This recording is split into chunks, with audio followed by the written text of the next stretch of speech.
इंशाल्लाह। जी अयाज साहब। दो चीज़ें मुझे करीब बल्कि अनकरीब नज़र आ रही हैं, एक जंगबंदी और दूसरा प्रेसिडेंट डोनाल्ड ट्रंप की इम्पीचमेंट।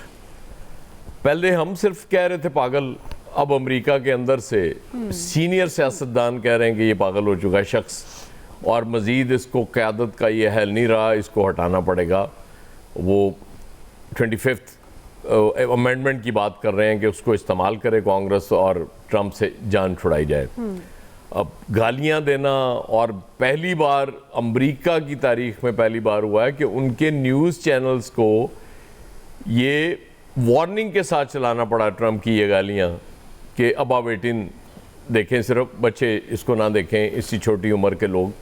मतलब ये कभी नहीं हुआ था, किसी अमरीकी सदर ने इस तरह से नहीं किया था। ट्रंप साहब धमकियां अल्टीमेट दे के उसके बाद फिर वो डेडलाइन बढ़ा देते हैं, और नो डाउट ईरान का बहुत ज़्यादा नुकसान हो गया इस जंग में। लेकिन ईरान मुझे लगता है कि जिस साबित कदमी से खड़ा रहा वो अमेरिका को इस खत्ते से निकालने में मददगार साबित होगा। उसकी इस्तकामत, इसमें मुझे कोई डाउट नहीं है। पूरे खत्ते में एक मुल्क रह गया जो बिल्कुल क्लैरिटी के साथ अमेरिका और इजराइल के साथ खड़ा है, इंडिया को निकाल के, वो यूएई है, इसमें कोई शक वाली बात नहीं है।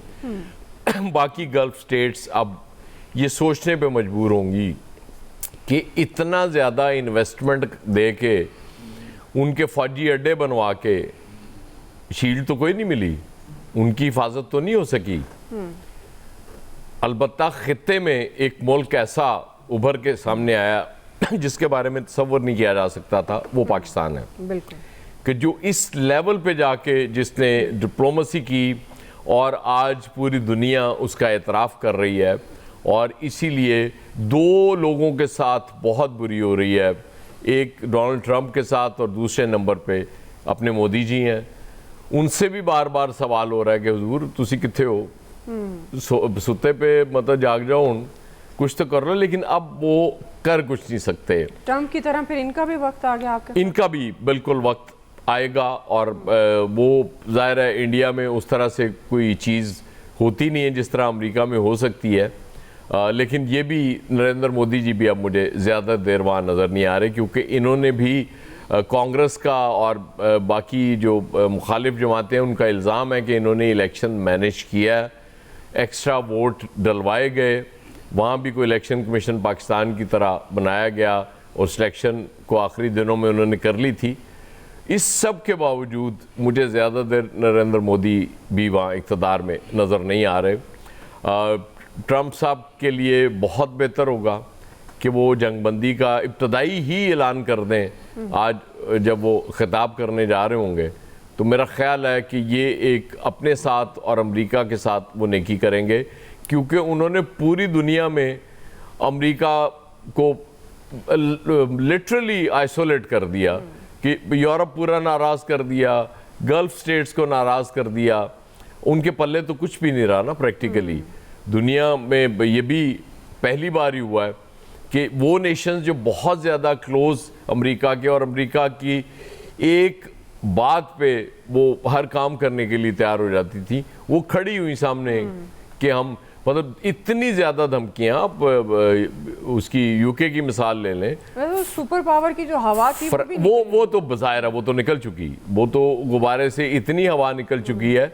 और इस सारे में अगर पाकिस्तान तो खैर चले फोर फ्रंट पे नज़र आ रहा है, लेकिन जो बैकग्राउंड में सबसे ज़्यादा इसमें खेला वो चाइना और उसके बाद रशिया है। वो बहुत खूबसूरत खेले हैं और यकीनन जीत मिलती होती है खेलने की। पाकिस्तान अलबत्ता आप देखें ना, एक बार फिर पिंग पोंग डिप्लोमेसी कर रहा है, इधर से बॉल उधर, उधर से इधर, इधर से फिर उधर, उधर से फिर इधर, और अल्टीमेटली इंशाल्लाह मुझे यकीन है कि हम इसमें सुखरू ठहरेंगे और एक जंग बंद कराने में हमारा सबसे बड़ा रोल होगा जंग बंद कराने में पाकिस्तान का। भी ब्रेक लेते हैं नाज़िम, क्विकली ब्रेक से वापस आएंगे, यहीं से कंटिन्यू जी। Welcome back Nazim. इलियास साहब, अब अमेरिका ईरान जंग अगले 24 घंटे कितने इंपॉर्टेंट हैं? देखिए ये इम्पोर्टेंट यही है कि दुआ मुझे एक लाइन बोलने दीजिएगा इलियास साहब के जी बाद। ठीक है जी इलियास। देखिए ये अमेरिका के लिए यही है कि सबसे बड़ी उसकी इतनी है कि ट्रंप की जानिब से बार बार धमकियां दी जा रही, एक्सटेंड किया जा रहा टाइम। पहले जंगबंदी 24 घंटे के लिए, फिर इस तरह बढ़ाते बढ़ाते देखें अब टाइम बढ़ाते जा रहे हैं, क्योंकि उसको जो है कि उसको था कि उसको अपना फेलियर नज़र आ रहा है। वो सर कह रहा था कि पहले जो उसने मिसाइल इतने दागे, उसका था टाइम था कि 2 दिन में वो जाके सारा रजीम चेंज करके, सारा जैसे वेनेजुएला में किया इस तरह रजीम चेंज करके अपना सारा सेटअप कर लेगा और दुनिया को दिखा देगा। लेकिन अब 40 दिन से ज़्यादा गुजर गए हैं, तो उसको देखें उसके पास जो बजट था, जो सारा अभी तो अप्रूव भी करवाना कांग्रेस से, जो हालात उसके लिए इतने टफ हो गए, उसके अखराजात बढ़ गए, तो अब उसको साथ देखें अभी तक वो ज़मीनी रास्ते से नहीं आया, ज़मीनी रास्ते पे भी उसको नाकामी हुई है। तो अब उसके लिए यही है कि सेफ पैसेज वो जो चाहता है कि वो निकलना चाह रहा है कि अपने जहाज़ भी ज़ाया करवा लिए, अपनी देख ली फोर्सेस भी उतार के देख ली, उसको कोई कामयाबी नहीं उस तरह हुई कि यूरेनियम भी लेके चले गया या इस तरह जो उसने प्लान किए हुए थे सारे, उसकी कोई कामयाबी नहीं हुई। और बस वो सिर्फ बातें सुनने के आ रही कि वो खुद बता रहा होता है कि मैं जीत गया हूँ, लेकिन जो हकीकत में जो देखने में आ रहा है सबको पता चल रहा है कि इस वक्त अमेरिका को सबसे ज़्यादा जो नुकसान बर्दाश्त करना पड़ा तारीख में वो इसने ट्रंप ने पहुँचाया। उनकी अपनी गवर्नमेंट भी, अपने लोग भी, अपने सारे उस पर क्रिटिसाइज़ कर रहे हैं, तो जाहिर है उस पर उसके लिए बड़ा मुश्किल हो गया है कि उसके लिए अपने ना सिर्फ अपने आप को नुकसान हो गया बल्कि पार्टी को भी बड़ा नुकसान पहुंचा दिया। तो अब वो चाहता है कि किसी तरीके से निकाल ले उसको कोई, तो जाहिर है अब जो पड़े वो जो करना चाह रहा है उसके लिए। अब खित्ते में जब बड़े प्लेयर आ गए हैं बीच में, रशिया और चाइना भी पाकिस्तान के साथ अगर मिलके करना चाह रहे हैं, तो इसको यानी कि उसको अभी तक तो रोका हुआ है, तो जाहिर है उसके लिए उसके वो चाहता है कि वो निकल जाए, लेकिन इसराइल उसको नहीं निकलने देता। जाहिर है वो सारी चीज़ें खुल के सामने आ गई कि ये प्लान इसराइल और इंडिया का था, जो सारा जो इन्होंने मिल के बनाया था और अमेरिका को आगे लगाया। तो अब वो सारा नुकसान तो सारा अमेरिका को पहुंचा या गल्फ ममालिक को पहुंचा, अगरचे दूसरे ममालिक की इकॉनमी को भी सारा पहुंचा। स्ट्रेट हॉर्मस में अभी तक क्यों नहीं जाते? क्योंकि अमेरिका खुद नहीं जाना चाहता अभी तक, भी उसको डर है कि अगर वो जाता तो अपनी फोर्स मरवा लेगा, अपने जहाज़ ज़ाया करवा लेगा। वो तो उसको पता है कि उसकी बड़ी तबाही हो जाएगी इस वक्त, तो क्योंकि उसको अभी तक आके ज़मीनी रस्तों पर जाके अब देखें कितनी मसाइल दाग के फिर भी नहीं उसको आगे से रिस्पांस बाकायदा उसी तरह रिस्पांस आ रहा है जैसे पहले आ रहा था। तो क्योंकि उन्होंने कहा कि उनके आज भी इंटेलिजेंस के लीडर जो उनके शहीद हुए, फिर भी उसके बावजूद भी उसमें वो कमी नहीं आ रही आगे से जवाब देने के। तो अमेरिका के लिए ये बड़ी एक परेशानी है, एक बड़ी उसकी अपनी हार देख रहा है कि अपनी दूर खड़े होकर कुछ नहीं कर रहे और बैठ के जो कह रहे थे कि स्ट्रेट हॉर्मस का भी खुलवा लिया जाएगा, वो अभी तक खुलवा नहीं सके, ना कुछ कर सकें। उसने चाहा कि अपनी फोर्सेस की जगह नेटो की फोर्सेस मंगवाएं या दूसरी चीज़ें दूसरे ममालिक, किसी ने उसको अड्डे नहीं दिए।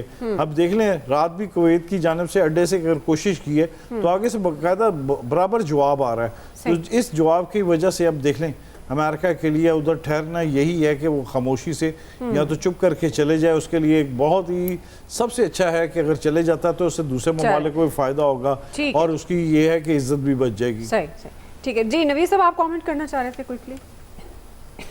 जी दुआ देखें, वो जो ये कहा जा रहा है कि अमेरिका को जो है कुछ नहीं हुआ, तो मेरे ख्याल में ये एक बड़ा गलत तासुर है। अमेरिका की मार्केट से खरबों डॉलर उड़ गए, तकरीबन 40 अरब डॉलर से ज्यादा अभी तक वो फूंक चुका है इस जंग में, और मटीरियल नुकसान है वो इससे अलग है। इसके यानी वो जो इसने बेसिस बनाई थी वो सारी बेसिस उसने हिट कर दी। जो इसने ब्लॉक पॉलिटिक्स में और जो अलायंस थे वो अलायंसेस जो है खत्म हो गए। सुपर पावर ह्यूमरस था। नहीं सब ऑडियो में भी कोई प्रॉब्लम आ रही है जी। दुआ टाइम हो तो मुझे भी बात करनी है। खत्म हो गया, माजरत वक्त खत्म हो गया। कल इस पर हम फिर बात करेंगे डेफिनेटली। आजकल यही हमारे पास टॉपिक है। आज के एक्सपर्ट से इतना ही। फीडबैक दीजिएगा। ख्याल रखिए। अल्लाह हाफ़िज़।